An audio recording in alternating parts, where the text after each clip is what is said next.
Hi guys, this is Yaz from Gears and Gadget Rev, and today we will be covering the no monitor signal issue on the MSI MPG X570 Gaming Pro Wi-Fi motherboard with the Ryzen 7 37X CPU. Please stay tuned.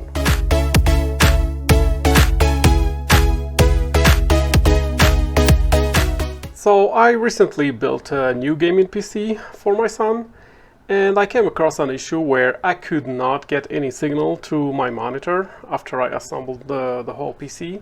Let's go over the parts that I used first, then we'll come back to know how I resolved this issue.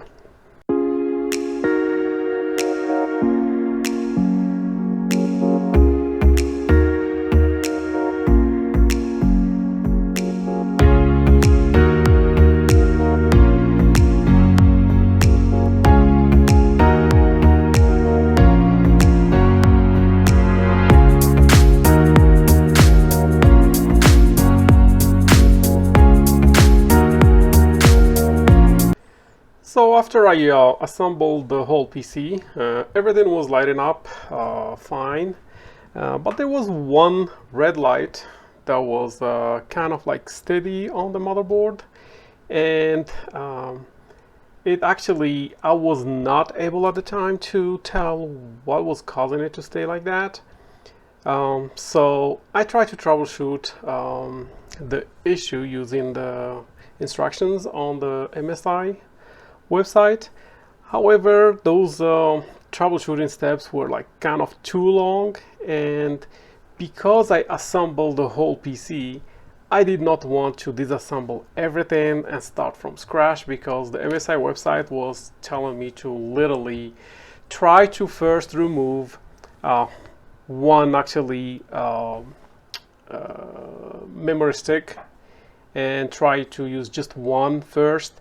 Then if it doesn't work, try to remove the CPU completely and try to reinstall it again.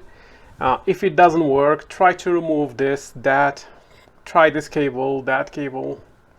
Then it was kind of annoying and too long of troubleshooting process.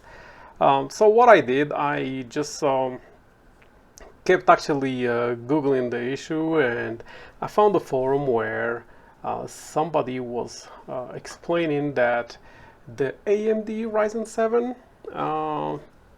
3700X does not actually come with the built-in graphics capability.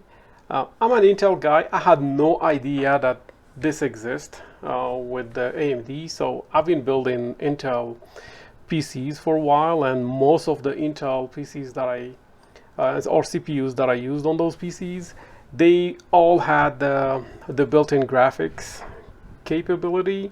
So I had no, or I never used actually any GPU card with those built, just to get the PC up and going so I can install Windows. So that was the case with this Ryzen. So I had to install an old GTX 670 on it, and the moment I press the power button, boom, I've got the BIOS info on the monitor. I start seeing things coming up on the monitor, which was great. So that helped me actually install the Windows on it, and the PC now is up and running. My son has tried some games on it. He started with Fortnite first, then he moved to other games, and the PC is doing great. Well, this is actually how I solved this issue. And if you like this video, don't forget to hit the like button and subscribe, and also don't forget to click on the notification button so you can be aware of all the new videos that I will be posting. Thank you.